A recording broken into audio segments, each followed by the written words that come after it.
नमस्कार छात्रगण, मैं कांजी गढ़वी इस वीडियो में आपका स्वागत करता हूं। दोस्तों, आज इस वीडियो में हम TYBA सेमेस्टर 5 के प्रयोजनमूलक हिंदी के प्रश्न राजभाषा हिंदी के स्वरूप को समझाइए, इस प्रश्न का उत्तर देखेंगे। प्रयोजनमूलक हिंदी के सिलेबस का पहले यूनिट का यह आखिरी प्रश्न है। राजभाषा के स्वरूप को समझने से पहले यह आवश्यक है कि राजभाषा की परिभाषा या व्याख्या क्या है। तो पहले हम राजभाषा की व्याख्या या परिभाषा देखते हैं। राजभाषा एक पारिभाषिक शब्द है जिसका अर्थ होता है सरकारी कामकाज के लिए प्रयुक्त भाषा, यानी कि किसी भी प्रकार के सरकार के विधानांग, कार्यांग तथा न्यायांग के कार्य के लिए माध्यम के लिए प्रयुक्त संवैधानिक मान्यता प्राप्त भाषा ही राजभाषा कहलाती है। यानी कि एक ऐसी भाषा जो सरकारी कामकाज में, यानी जिस भाषा का प्रयोग सरकारी कामकाज के लिए किया जाता हो, तो ऐसी भाषा को राजभाषा कहा जाता है। डॉक्टर श्याम सुंदर दास ने राजभाषा की परिभाषा इस प्रकार दी है कि वह भाषा जो सरकारी कामकाज तथा न्यायालयों के लिए स्वीकृत हो, यानी कि जिस भाषा का प्रयोग सरकारी कामकाज तथा सरकारी न्यायालयों में किया जाता हो, ऐसी भाषा को राजभाषा कहा जाता है। डॉक्टर भोलानाथ तिवारी ने भी ही राजभाषा हिंदी की परिभाषा दी है। यह परिभाषा इस प्रकार है। राज्य भाषा, ऑफिशियल लैंग्वेज, अंग्रेजी में ऐसी भाषा जिसका प्रयोग राज्य के कार्य में होता है। यानी कि राजभाषा है वो अंग्रेजी ऑफिशियल लैंग्वेज का पर्यायवाची शब्द है, यानी कि ऐसी भाषा जिसका प्रयोग राज्य के कार्यों में होता है या सरकारी कामकाजों में होता है, ऐसी भाषा को राजभाषा कहते हैं। राजभाषा की परिभाषा समझने के बाद अब हम राजभाषा के स्वरूप को देखते हैं। भारतीय संघ तथा कुछ राज्यों की राजभाषा स्वीकृत हो जाने के फलस्वरूप हिंदी का मानक रूप निर्धारित करना बहुत आवश्यक था, ताकि वर्णमाला में सर्वत्र एकरूपता रहे और टाइपराइटर आदि आधुनिक यंत्रों के उपयोग में लिपि की अनेकरूपता बाधक न हो। राजभाषा के पद पर स्वीकृत होने के बाद हिंदी के लिए यह आवश्यक कि उसका एक मानक रूप हो, एक निश्चित रूप हो, क्योंकि अगर एक हिंदी का कोई मानक रूप या निश्चित रूप नहीं होगा तो वर्णमाला में बहुरूपता आएगी, यानी कि यहाँ पर वर्णमाला में एक रूपता रहेगी नहीं। अतः अगर हिंदी का मानक रूप निर्धारित होगा या निश्चित होगा तो वर्णमाला में भी सर्वत्र एक रूपता रहेगी और टाइपराइटर आदि जो आधुनिक यंत्र हैं उनके उपयोग में लिपि की अनेकरूपता बाधक न होगी, यानी कि उनमें भी जो लिपि यंत्रों की जो लिपि है उसमें भी एक रूपता रहेगी, यानी कि अनेकरूपता से बचा जा सकता है। इन सभी तथ्यों को ध्यान में रखकर केंद्रीय हिंदी निर्देशालय ने शीर्षस्थ विद्वानों आदि के साथ वर्षों के विचार विमर्श के पश्चात हिंदी वर्णमाला तथा अंकों का जो मानक स्वरूप निर्धारित किया वह इस प्रकार है। किसी भी भाषा का विकास तुरंत या शीघ्र नहीं हो जाता है, उसमें सालों के साल भी लग जाते हैं, क्योंकि किसी भी भाषा के लिए आवश्यक है उसकी वर्णमाला और उसके अंक, यानी कि उसकी वर्णमाला है वो शीघ्र या तुरंत बन नहीं जाती है, उसमें कुछ साल भी लग सकते हैं, क्योंकि उसमें विचार किया जाता है, शोध की जाती है और विद्वानों द्वारा वर्षों के साथ विचार विमर्श के पश्चात उस भाषा की वर्णमाला तथा अंक का मानक स्वरूप निर्धारित किया जाता है। इसी प्रकार हिंदी में भी केंद्रीय हिंदी निर्देशालय ने विद्वानों के साथ वर्षों के विचार विमर्श के पश्चात हिंदी की वर्णमाला तथा अंकों का जो एक मानक रूप निर्धारित किया है, जो इस प्रकार है। मानक हिंदी वर्णमाला। अब मानक हिंदी वर्णमाला में स्वर देखें तो अ, आ, ई, उ, रू, ए, ऐ, ओ और औ। मात्राएं आप इस फोटो में देख सकते हैं कि स्वर के साथ फिर मात्राएं हैं। अब मात्रा के बाद आता है अनुसार, यानी कि और फिर आता है विसर्ग, यानी कि अह, और अनुनासिकता यानी कि जो वहाँ पर जो माँ बिंदी आती है उसको अनुनासिकता कहा जाता है। फिर हैं हिंदी के व्यंजन क, ख, ग, ग, ng, च, छ, ज, ज, ज, ट, ठ, ड, ढ, ण, ड, ढ, त, थ, द, ध, न, प, फ, ब, भ, म, ड़, य, र, ल, व, श, स और ह यानी कि उपरोक्त सभी व्यंजन हैं। स्वरों की बात करें तो कुल मिलाकर 11 स्वर हैं और मात्राएं में है एक आ की मात्रा, फिर रस्वाई ई की मात्रा, फिर दीर्घाई ई की मात्रा, फिर रस्वाई ऊ की मात्रा, फिर दीर्घाई ऊ की मात्रा और अंत में एक रू की मात्रा। अन अनुस्वार हैं, अह विसर्ग है और माँ बिंदी है उसको अनुनासिकता कहा जाता है और साथ ही में व्यंजन है। उपरोक्त वर्णमाला हिंदी की मानक वर्णमाला है। केंद्रीय हिंदी निर्देशालय ने विद्वानों के साथ मिलकर वर्षों के विचार विमर्श के पश्चात हिंदी की वर्णमाला का यह मानक रूप निर्धारित किया है।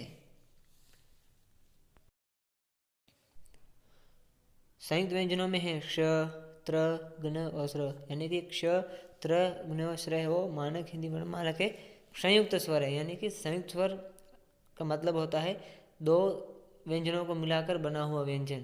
यानी क्ष, त्र, ग्न और स्र है वो सभी दो व्यंजनों को मिलाकर बने हैं।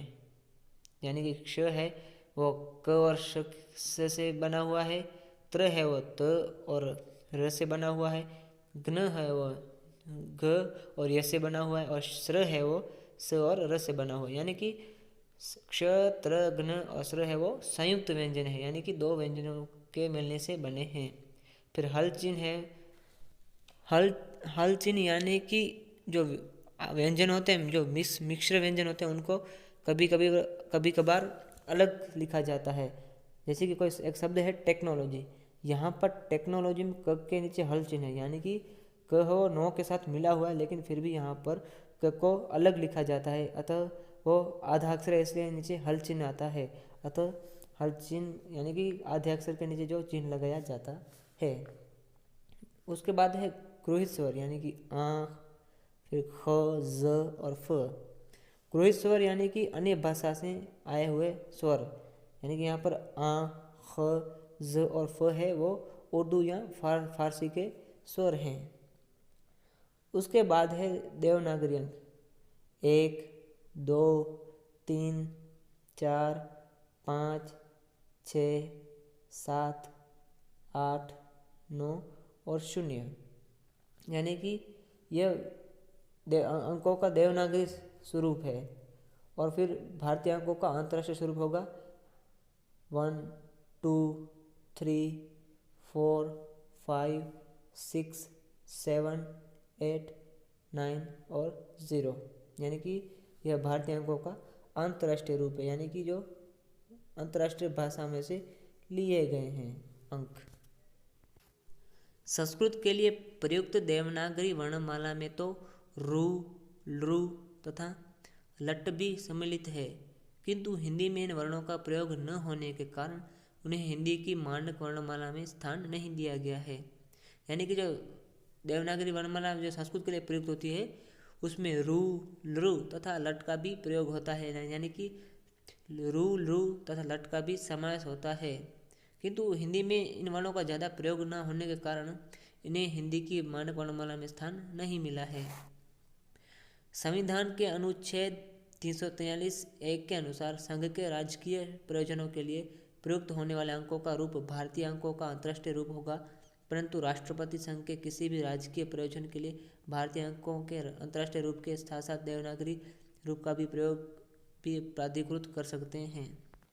संविधान के अनुच्छेद 343(1) के अनुसार राजकीय प्रयोजनों के लिए प्रयुक्त होने वाले अंकों का रूप अगर भारतीय हो तो उसको हम अंतर्राष्ट्रीय रूप में भी लिख सकते हों, यानी कि जो भारतीय अंक है, देवनागरी अंक है, उनको अंतर्राष्ट्रीय रूप में लिख सकते हैं।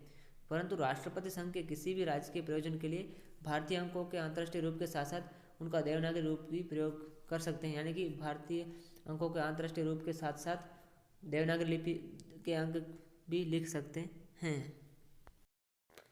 अब हम मानक परिवर्तित देवनागरी वर्णमाला देखते हैं। केंद्रीय हिंदी निदेशालय का एक प्रमुख उद्देश्य देवनागरी को भारतीय भाषाओं के लिप्यंतरण का सशक्त माध्यम भी बनाना रहा है।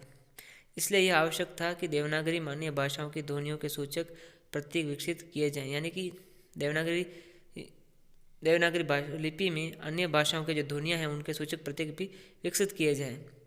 इसलिए निदेशालय ने विशेषज्ञों के साथ विचार विमर्श के बाद सन 1966 में परिवर्तित देवनागरी नामक एक पुस्तिका प्रकाशित की, यानी कि केंद्रीय हिंदी निदेशालय ने विशेषज्ञों के साथ विचार विमर्श करने के पश्चात सन 1966 में परिवर्तित देवनागरी नामक एक पुस्तिका प्रकाशित की। उस पुस्तिका में दक्षिण भारत की भाषाओं तथा कश्मीरी के विशिष्ट स्वरों और व्यंजनों के अतिरिक्त सिंधी एवं उर्दू की विशिष्ट ध्वनियों के लिप्यंतरण के लिए देवनागरी में अपेक्षित परिवर्तन किया गया। यानी कि उस पुस्तक में दक्षिण भारत की भाषाएं तथा कश्मीरी के विशिष्ट स्वर और व्यंजनों के अतिरिक्त सिंधी और उर्दू के विशिष्ट ध्वनियों के लिप्यंतरण के लिए देवनागरी में अपेक्षित परिवर्तन किया गया। सिंधी को छोड़कर शेष सभी भारतीय भाषाओं में संविधान के एक अंश का लिप्यंतरण इस परिवर्तित देवनागरी में किया गया। फरवरी 1980 को निदेशालय में भाषा विशेषज्ञों की एक बैठक हुई, जिसमें परिवर्तित देवनागरी में निम्नलिखित सुधार किए गए। हम देखेंगे कि परिवर्तित देवनागरी में कौन कौन से सुधार किए गए हैं। सबसे पहले हैं हटाए गए चिन्ह, यानी कि परिवर्तित देवनागरी में हटाए गए लिपि चिन्ह। उसमें एक है कश्मीरी, यानी कि कश्मीर में रू, उ, ज और ज हटाए गए हैं लिपि चिन्ह, कश्मीरी लिपि चिन्ह हटाए गए हैं। और रू, लट ये दो संस्कृत के लिपि चिन्ह हटाए गए हैं। अब हम देखते हैं कि कौन से लिपि चिन्ह हैं जो जोड़े गए हैं। कश्मीरी लिपि चिन्ह देखें, कश्मीरी में से कौन से लिपि चिन्ह जोड़े गए, तो वो है ए और ओ और हल चिन्ह। यानी कि पहले हमने देखा कि हटाए गए लिपि चिन्ह, उसमें कश्मीर में थे रू, उ, ज और संस्कृत में थे रू और लट, ये हटाए गए लिपि चिन्ह थे। अब जोड़े गए लिपि चिन्ह में देखें तो कश्मीर में है ए, ओ और हल चिन्ह। इस प्रकार परिवर्तित देवनागरी वर्णमाला सारणी का जो रूप स्वीकृत हुआ है वह निम्नलिखित है। यानी कि जो मानक रूप, अब स्वीकृत रूप परिवर्तित देवनागरी का, उसमें स्वर हैं अ, आ, ई, उ, रू, ए, ऐ, ओ, औ। फिर मात्राएं हैं आ की मात्रा, फिर ह्रस्वाई ई, फिर दीर्घाई ई की मात्रा, फिर ह्रस्वाई उ, फिर दीर्घाई उ की मात्रा, फिर क्रू की और द एक मात्रा। फिर अनुस्वार में तो अम और अन, विसर्ग आएगा अह और अनुनासिकता चिन्ह यानी कि मां बिंदी। अब व्यंजन देखते हैं। जो व्यंजन का स्वीकृत रूप जो परिवर्तित देवनागरी वर्णमाला है उसमें व्यंजनों का स्वीकृत रूप है क, ख, ग, ड, च, छ, ज, ज, त, थ, द, ध, न, प, फ, ब, भ, म, य, र, ल, व, ड़, श, स, ह। और संयुक्त व्यंजनों में है, संयुक्त व्यंजन हमने आगे देखा कि दो व्यंजनों के मिलने से बना हुआ व्यंजन, यानी कि क्ष, त्र, ग्न और स्र और हल चिन्ह। और विशेषक चिन्ह में है हस्र, ए और ओ मात्राएं, और फारसी, अरबी और अंग्रेजी से गृहीत स्वर यानी कि क, ख, ग, ज, न, फ। ये व्यंजन फारसी और अंग्रेजी और अरबी से गृहीत किए गए स्वर हैं। अतः इस वीडियो में हमने राजभाषा की परिभाषा, यानी राजभाषा हिंदी की परिभाषा और उसके स्वरूप को समझा, जिसमें मानक देवनागरी वर्णमाला और उसके बाद परिवर्तित देवनागरी वर्णमाला को हमने देखा। धन्यवाद।